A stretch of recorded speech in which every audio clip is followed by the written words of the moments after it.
Hello viewers. We have agreed in the earlier episode that cinema has language-like qualities. Cinema may not be a fully developed language like English or Hindi, but it definitely has language-like qualities because that's how cinema makes meaning and it tells us such wonderful stories. So when we apply the laws of semiotics or the laws of linguistics to cinema, we have to examine how cinema conveys causality, that means one incident is the cause of another incident, successivity, meaning one incident precedes another incident, this incident happens first and then this incident happens, like that, spatial proximity or spatial distance, then temporal breaks, adversity between two characters, that these two characters do not exactly see eye to eye with each other. All these things are necessary for telling a story, and cinema conveys all these things. So we have to examine that how these meanings are made in this medium of cinema. Now, Christian Metz, who was the first person to apply the laws of linguistics to cinema, he wrote this book, Film Language, in the year 1968. And obviously, he argued that cinema is structured like a language. So he said that we would not call cinema a lang. L-A-N-G-U-E, lang, means it's a well-developed, well-structured language. But on the other hand, we can say cinema as a language. So language itself means that it is language-like. But lang is something that is very well structured, like our verbal language. So cinema cannot be regarded as comprising a lang in the sense of having a strict syntax, but it can be called a language. And I would like to tell you one thing, that Metz applied his laws, semiotics, to narrative cinema only. That means the feature films that tell us stories, the films that we watch in the movie halls, to those films only. Because he argued that in the early years, cinema served many a purpose. Cinema was used for documenting an important event or archiving a particular incident, or it was used for educational purpose. There were actuality films which later developed into documentaries, and slowly in the hands of people like Griffith and Porter, cinema as a narrative medium developed. And today, the narrative potential of cinema has been exploited to its full, and that is the dominant mode, that is the dominant genre of cinema that the wider public is exposed to. And so he decided to apply his principles of linguistics to this narrative films only. And he argued that similar subcodes can be derived for documentaries or ad films or any other educational films or any other kind of films, that how these make meaning, how these create an impact in the mind of the public. But Metz concerned himself only with narrative films. And he applied the semiotics of denotation. To begin with, he didn't go into the connotation part at all, that is making shades of meaning. He concentrated first and foremost on denotation, that principally how cinema makes meaning, how it denotes the basic storyline. Okay, he concerned himself with that. So he said that one particular shot, if you take the shot of a building, it's okay, it's a shot of a building. But the moment you start taking a series of shots and you start putting the shots together, then a discourse is built. A shot per se doesn't have a discourse. It's like a statement. But to make a discourse, to initiate a discourse, you have to have a number of shots and put them together in a particular way. And that's how, in the process of building a discourse through shots, the language of cinema has developed, which there is another term for it. It's called diachronic maturation. Diachronic means over a period of time. Something that develops over a period of time, that's called diachronic. So the language of cinema has developed over a period of time through usage in the hands of masters like Griffith, Porter and Eisenstein and so on and so forth. So there has been a diachronic maturation of the language of cinema. There are no two opinions, there cannot be two opinions about it. And those who are a little exposed to making films, those who are a little experienced in making films, you would agree that a film haphazardly put together cannot be understood, cannot be comprehended. So there has to be a logic. When you put the shots together, there has to be a logic. So it is the denotation itself that is being constructed, organized, and to a certain extent codified. And there are no absolute laws of this codification, but still how we make meaning, that depends on our habits of viewing. All right, so certain things have got codified through dominant habits because we are exposed to, or we are used to certain kinds of codification. Now, although each image is a free creation, the arrangement of these images are into an intelligible sequence, which is called a montage, that is arranging of these images into an intelligible sequence. That brings us to the heart of the semiotic dimensions of the film.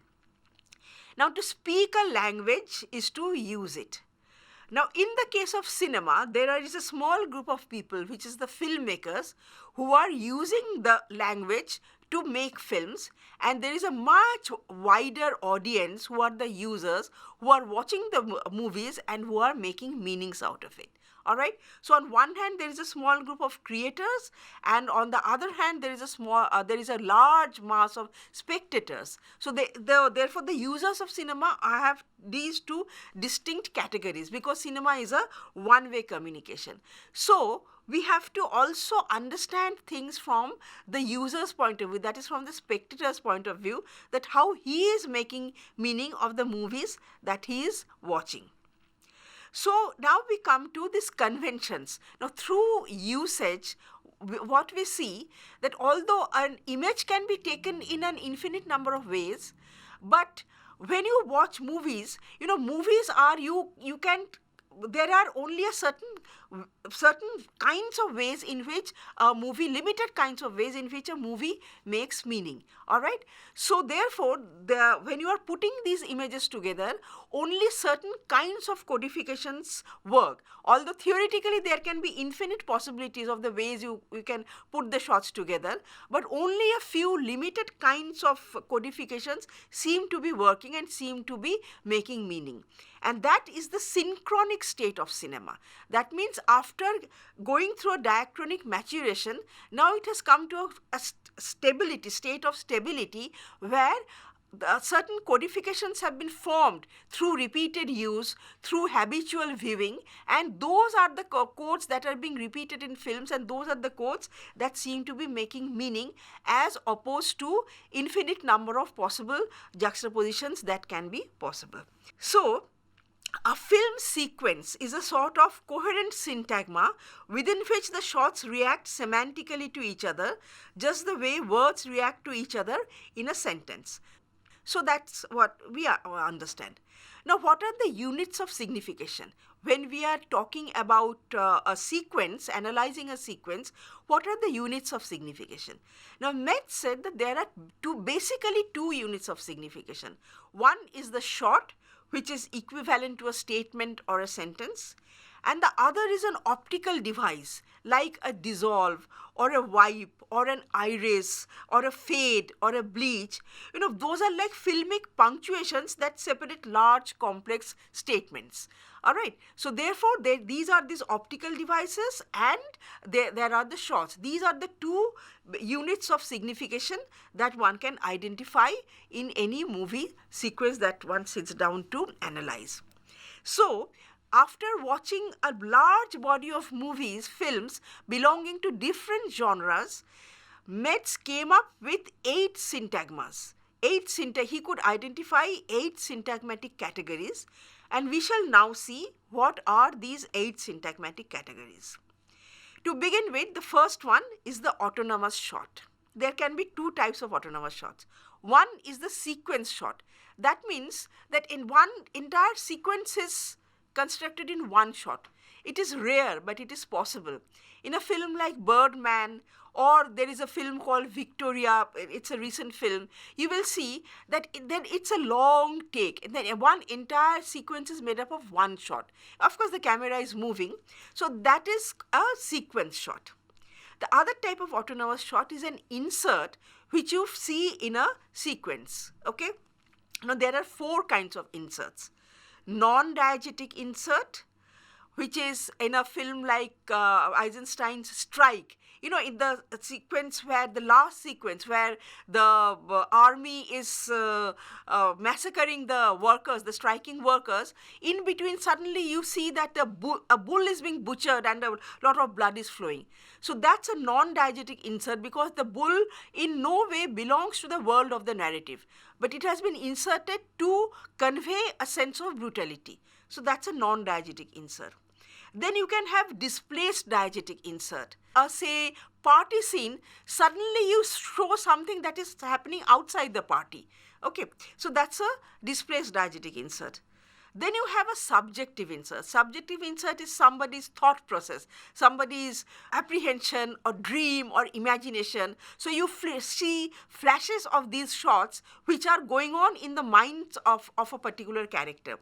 That is a subjective insert. And the fourth kind of insert is explanatory insert. Like you take a tight close-up of the watch, the dial of a watch, because you want to highlight the time. Or you take a close-up of, say, somebody's eyes to show that the person is on the verge of tears.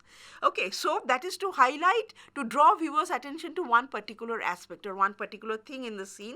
So that is called a explanatory insert.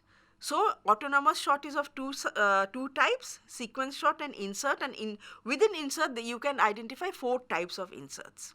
The second syntagma is called parallel syntagma.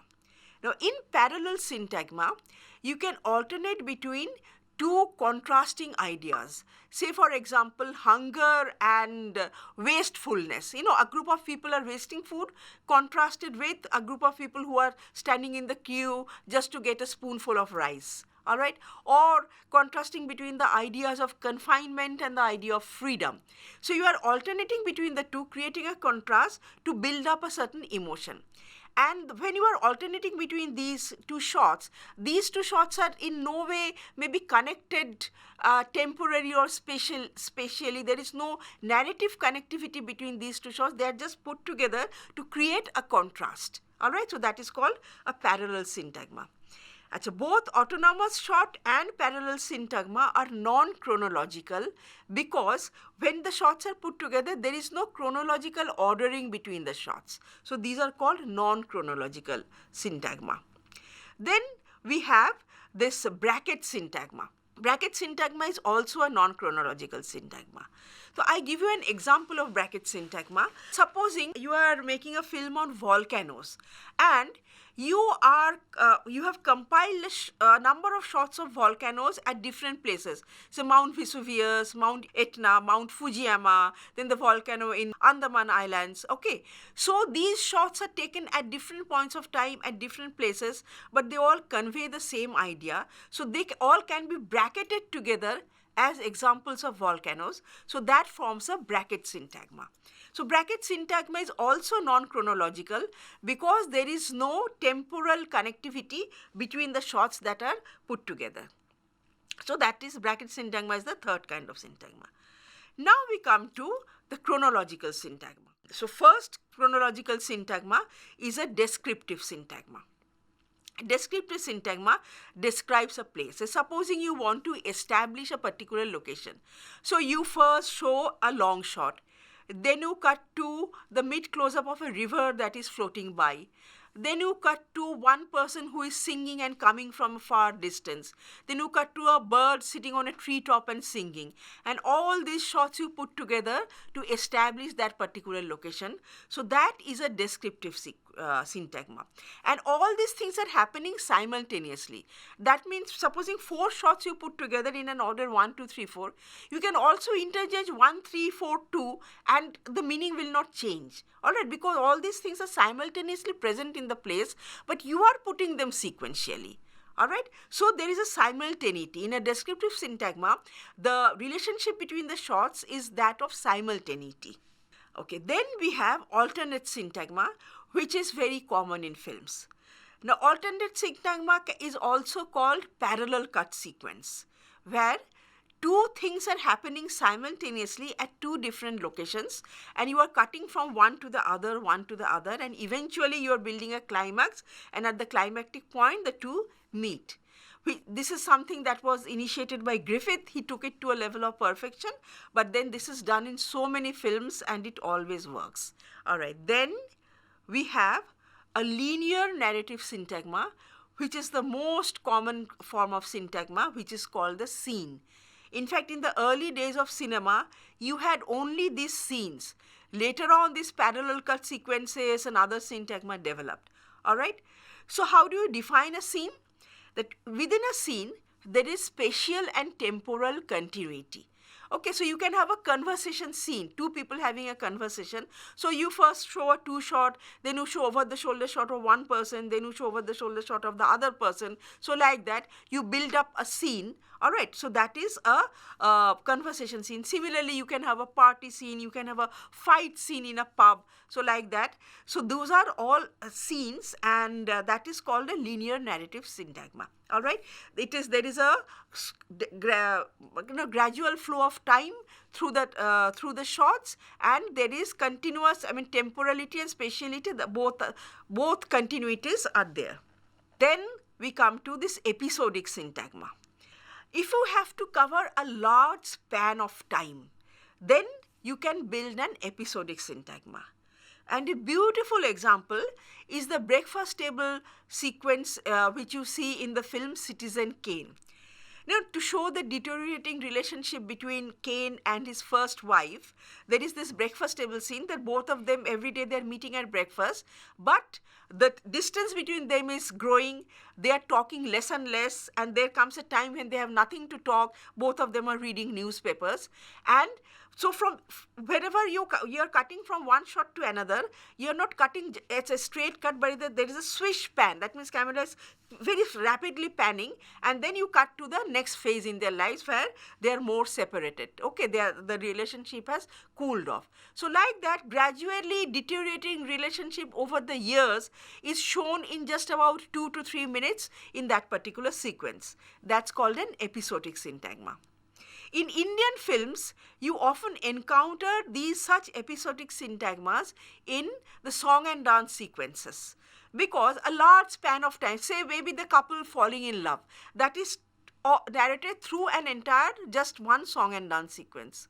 Or if you recall, I don't know if you have seen Mother India, 1957 film Mother India, where, when the husband leaves and the mother is left to fend for herself and her two small sons, how the entire family toils in the field, and how the two children grow up, that entire phase is shown through a song sequence. All right, so that again is an episodic syntagma. So a large span of time condensed into one sequence forms an episodic syntagma. And then we come to the ordinary syntagma. Now, in ordinary syntagma also, we are seeing a large span of time is condensed, but here there are no optical devices or special means of showing the passage of time. We are just showing one small scene of a person's life, and then we are abruptly cutting to another phase. Like that, a large span of time is shown through little shots which are just put together. So therefore, the viewer skips the moments that have no direct bearing on the plot, and this is a syntagmatic type which is also very common in cinema. And unlike a scene, the individual shots are apt to unfold in several different locations. Several song and dance sequences in Hindi films also can belong to this ordinary syntagma, where each line of the song is sung at a different location, which you often see in Hindi films. So that also can be an ordinary syntagma. So between the shots, there is no spatial and temporal continuity, and the unnecessary or unimportant passages have deliberately been chucked out or lifted and thrown away in order to make the narrative more compact. So these are the various syntagmas that one notices. And it's quite striking that in so many movies that Metz saw, and even today the movies are made, that only these 8 kinds of syntagmas are identifiable. And these are the syntagmas that make meaning. Now, it has to be understood that a film is understood. That means you have to put a film together so that it is understood. People comprehend, people understand what you want to convey. And that is why you have to stick to certain conventions, and these 8 syntagmas form conventions. The question here is that as the language of cinema further develops, will there be more syntagmas? Metz says that it is very unlikely. There may be subcategories formed among these broad 8 syntagmas, but it's very unlikely that more syntagmas will be invented as the language of cinema develops. And definitely, when you are seeing a 40s film, you know that it is old 40s film as compared to today's film. So just as spoken language develops over years, the language of cinema also develops over years. In fact, it develops faster than a spoken language because it is being practiced by a small group of people who are creative, who are experimenting, and through these experimentations, the language of cinema develops faster than any spoken language. Okay, but if as an individual filmmaker, if you suddenly break conventions and try something beyond these 8 syntagmas, you will maybe you won't make sense to your viewers at all. You will not be able to connect to your viewers. All right. So therefore, any development, in order to be imbibed into the language of cinema and in order to make sense, make meaning, takes time and takes repeated uses. So one particular individual cannot change the language of cinema. It takes one entire generation or a big group of filmmakers practicing something, doing something repeatedly to bring it into a convention to develop the language of cinema. It is not one person's job to develop the language of cinema. So therefore, the language of cinema has evolved over the years. It will continue to evolve over the years. And because it is in the realm of art, the evolution of cinema is not exactly like the evolution of a language. But nevertheless, it continues to evolve, and we have to see in what direction the language of cinema goes, particularly in the digital technology, in this age of digital technology, where so many filmmakers are making different kinds of films, putting up on YouTube, sharing with each other. So definitely, because there is a flowering of filmmakers because of the ease of technology, the language of cinema is also undergoing a revolution. So we have to wait and see what turn the language of cinema takes.